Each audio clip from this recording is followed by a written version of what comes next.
Hello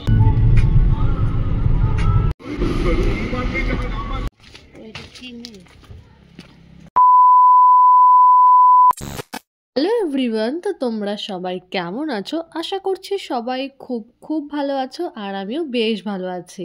এখন ঘড়িতে বাজে সন্ধ্যা 7:20। আমরা আমাদের ট্রেনের জন্য ব্যান্ডেল স্টেশনে অপেক্ষা করছি। নৈহাটি থেকে ট্রেন ধরে আমরা ব্যান্ডেল স্টেশনে এসেছি এই 10 মিনিট মতো হলো।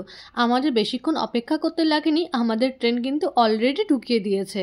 ট্রেনটার নাম হচ্ছে কামরূপ এক্সপ্রেস। এটা হাওড়া থেকে সন্ধ্যা 6:30টার সময় ছাড়ে আর ব্যান্ডেলে পৌঁছায় 7:20 সময়। ট্রেনে উঠে খাওয়া দাওয়া করে আমরা শুয়ে পড়েছিলাম, তো যার জন্য ট্রেনের ভেতরে আর সেরকম কোনো ভিডিও করা হয়নি। একবারে আমরা নিউ জলপাইগুড়ি স্টেশনে নেমে তারপর ভিডিওটা চালু করলাম। আমরা নিউ জলপাইগুড়ি স্টেশনে নেমেছি ওই ভোর 5:30টার সময়। নেমে হাত মুখ ধুয়ে একটু ফ্রেশ হয়ে নিলাম, কারণ এখন অনেকটা লম্বা জার্নি করতে হবে আমাদের। ট্রেন থেকে নামার পরে ভীষণ ঠান্ডা লাগছিল, তো যার জন্য আমি একটা সোয়েটার পরে নিয়েছি। আর আমার চোখ মুখ দেখে তো বুঝতেই পারছো ট্রেনের মধ্যে আমার একদমই ঘুম হয়নি। যাই হোক, সকালবেলা এতগুলো ব্যাগপত্র নিয়ে আর সিঁড়ি ভাঙতে ইচ্ছা করছে না, তো যার জন্য আমরা লিফটে করে চলে গেলাম একদম ওভারব্রিজের ওপরে। এখন বাজে ওই সকাল 6টা মতো, তো যার জন্য আশেপাশে সব দোকানপাটি এখন বন্ধ। আর আমরা এখন যাচ্ছি নিউ জলপাইগুড়ি ট্যাক্সি স্ট্যান্ডে। আর এখান থেকেই তোমরা গাড়ি রিজার্ভ করে বা শেয়ারে নর্থ বেঙ্গলের যে কোনো জায়গায় তোমরা যেতে পারবে। কিন্তু তোমরা যখন গাড়ি শেয়ারে নেবে বা রিজার্ভ করে নেবে, তখন ড্রাইভারের সঙ্গে একটু ভালো করে দামাদামিটা করে নেবে। আর তোমরা কোথায় কি নামবে সেটাও একটু ভালো করে বুঝে নেবে, কারণ এখানে কিন্তু প্রচণ্ড স্ক্যাম হয়। আমরা যেখানটায় দাঁড়িয়েছিলাম তার পাশেই ছিল ট্যুরিস্ট ইনফরমেশন সেন্টার। তো তোমাদের যদি কোনো রকম ইনফরমেশন নেওয়ার দরকার হয় তবে তোমরা ভেতরে ঢুকে শুনে আসতে পারবে। আমরা এখন আমাদের গাড়ির জন্য ওয়েট করছি। আমরা কিন্তু এখান থেকে কোনো রকম ট্যাক্সি বুক করিনি, কারণ এখানে আসার 1 মাস আগে থেকে আমরা গাড়ি বুক করে রেখেছিলাম। নিউ জলপাইগুড়ি স্টেশনে নেমেই দাদাকে সৌতম একটা ফোন করে দিয়েছিল, আর দাদা বলেছিল যে আমাদেরকে ট্যাক্সি স্ট্যান্ডের কাছে এসে দাঁড়াতে। তো আমরা সেখানটায় দাঁড়িয়েছিলাম। এরপর দাদা গাড়ি নিয়ে আসার পরে আমরা গাড়িতে উঠে পড়লাম। দেখো, কথা বলতে বলতে তোমাদেরকে তো বলাই হলো না যে আমরা কোথায় যাচ্ছি, কিন্তু আশা করি তোমরা এতক্ষণে বুঝেই গেছো যে আমরা কোথায় যাচ্ছি। তবু আমি বলে দিচ্ছি, তো আমরা সবাই মিলে যাচ্ছি দার্জিলিং। স্টেশন থেকে বেরোনোর পরেই তোমরা দুপাশে শুধু মিলিটারি ক্যাম্পই দেখতে পাবে। আমরা এতক্ষণ ধরে যাচ্ছি, আমরাও আশেপাশে যেদিকেই তাকাচ্ছি শুধু মিলিটারি ক্যাম্পই দেখতে পাচ্ছি।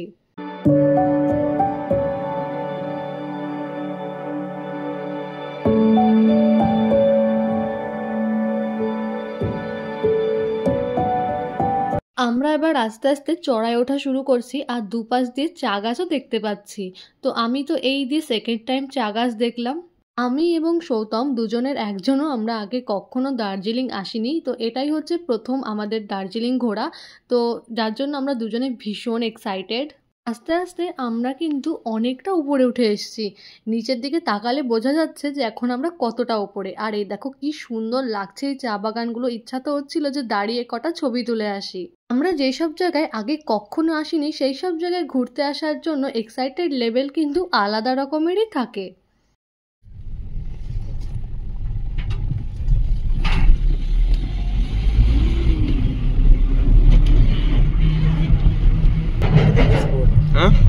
এটা পিকনিক স্পট। ডিসেম্বর থেকে জানুয়ারি ফেব্রুয়ারি পর্যন্ত রান্না বাড়ি দিয়ে একদম মাছ মাংস বানিয়ে খায়।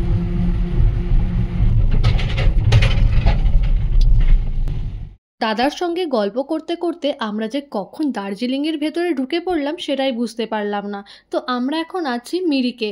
এখানটা দেখো লেখা রয়েছে আই লাভ মিরিক। অনেকটা রাস্তা চলে এসেছি, তাই ভাবলাম এখানে একটু দাঁড়িয়ে টি ব্রেক নেওয়া যাক।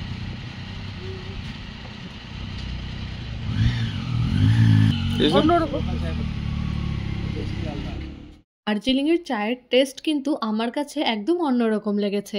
আর চা খেতে খেতে যদি এরকম একটা ভিউ দেখতে পাওয়া যায়, বলো এখান থেকে কি আর যেতে ইচ্ছা করে? পাশেই ছিল একটা ভিউ পয়েন্ট, তো সেখানটায় উঠে এসেছি। আর চারিদিকটা দেখতে ভীষণ সুন্দর লাগছে।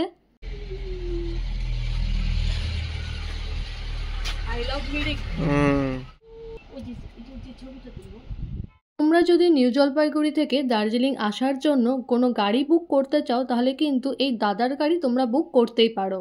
দাদার নাম হচ্ছে চিন্টু, আর দাদা ভীষণ ভালো মানুষ, তার ব্যবহারও অসাধারণ। আমার তো মনে হয় যে আমরা যখন ঘুরতে যাই তখন আমাদের যে ঘুরিয়ে দেখাবে তার ব্যবহার ভালো হওয়া খুবই জরুরি। তো তোমরাও যদি সেরকম একটা ভরসাযোগ্য মানুষ খোঁজো তাহলে আমি বলবো এই চিন্টু দাদাকে তোমরা চোখ বন্ধ করে ভরসা করতে পারো। আমি তার নাম্বার স্ক্রিনে দিয়ে দিলাম, তো তোমরা সেখান থেকে কন্ট্যাক্ট করে নিতে পারো।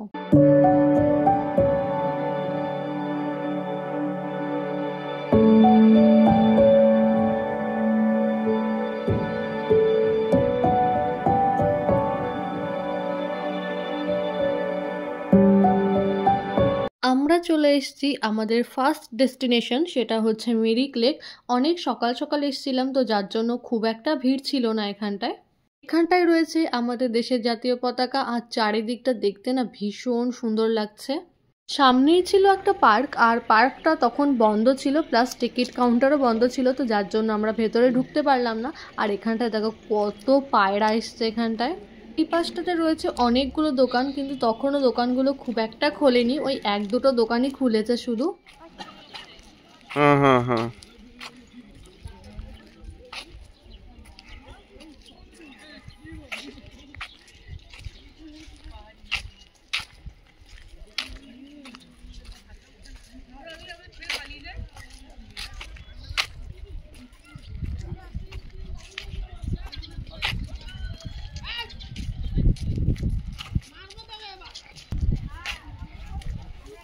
মিরিক লেকের ওপরের এই ব্রিজে যখনই আমরা উঠেছি জানি না কেন হঠাৎ করে এত দমকা হাওয়া দিচ্ছিল যেন এখানটায় দাঁড়িয়ে থাকা যাচ্ছিল না।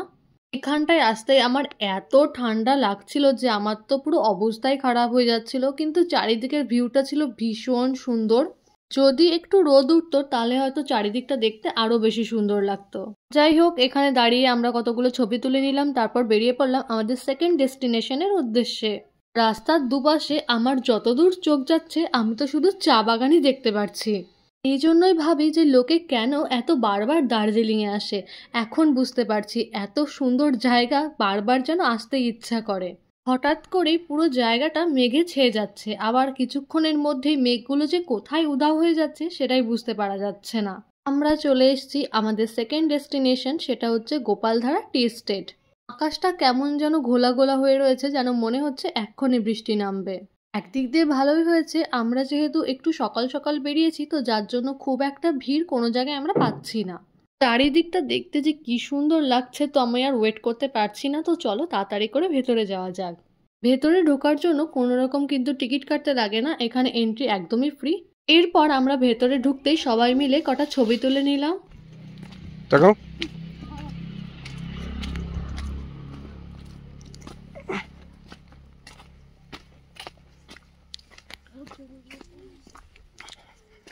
তোমরা যদি চাও তাহলে কিন্তু তোমরা এখান থেকে চাও কিনে নিতে পারো। এখানটায় অনেকেই চা বিক্রি করে এই গোপালধারা টি এস্টেটের ভেতরে। আমি তো বলবো তোমরা যখন সাইট সিনগুলো করতে আসবে তখন একটু সকাল সকাল বেরোনোর চেষ্টা করবে, তাহলে তোমরা সব জায়গায় মোটামুটি ফাঁকাই পাবে। আর এই দেখো ভেতরে একটা সাইনবোর্ডও টানানো রয়েছে গোপালধারা টি এস্টেট বলে।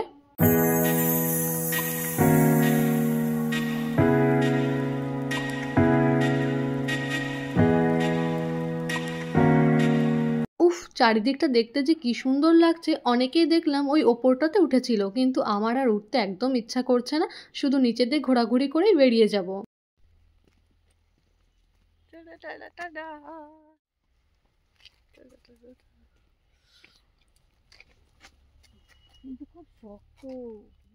আমি তো চা গাছের মধ্যে দাঁড়িয়ে দাঁড়িয়ে কতগুলো ছবিই তুলে নিলাম। আমার বহুদিনের ইচ্ছা ছিল চা গাছের মধ্যে দাঁড়িয়ে কটা ছবি তোলার, তো সেই ইচ্ছা অন্তত আমার পূরণ হয়েছে। আমাদের কিন্তু এখনো অনেক জায়গায় ঘোরা বাকি আছে। আমরা যদি শুধু এখানটায় টাইম নষ্ট করে ফেলি তাহলে কিন্তু আরেক জায়গায় গিয়ে আমরা টাইমই পাবো না কোনো কিছু দেখার। আসলে এই জায়গাটা দেখতে এতটাই সুন্দর, আমার তো এখান থেকে যেতে একদমই মন চাচ্ছে না। চলো তাহলে, এখানে অনেকটা সময় কাটানো হলো, এবার এখান থেকে বেরোনো যাক। এরপরে আমরা আর কোথায় কোথায় ঘুরলাম সেটা আমি তোমাদের সঙ্গে পরের ভিডিওতে শেয়ার করব। তাহলে আজকের মতো ভিডিওটা তাহলে এখানেই শেষ করছি। ভিডিওটা ভালো লাগলে একটা লাইক করে দিও, আর আমার চ্যানেলে যদি নতুন হয়ে থাকো তাহলে অবশ্যই আমার চ্যানেলটা সাবস্ক্রাইব করে দিও। আর এই ভিডিওটা তোমাদের কেমন লাগলো সেটা অবশ্যই কমেন্টে জানিও। আরও পরপর অনেক ভিডিও আসতে চলেছে, তো স্টে টিউন। আর আজকের মতো টাটা।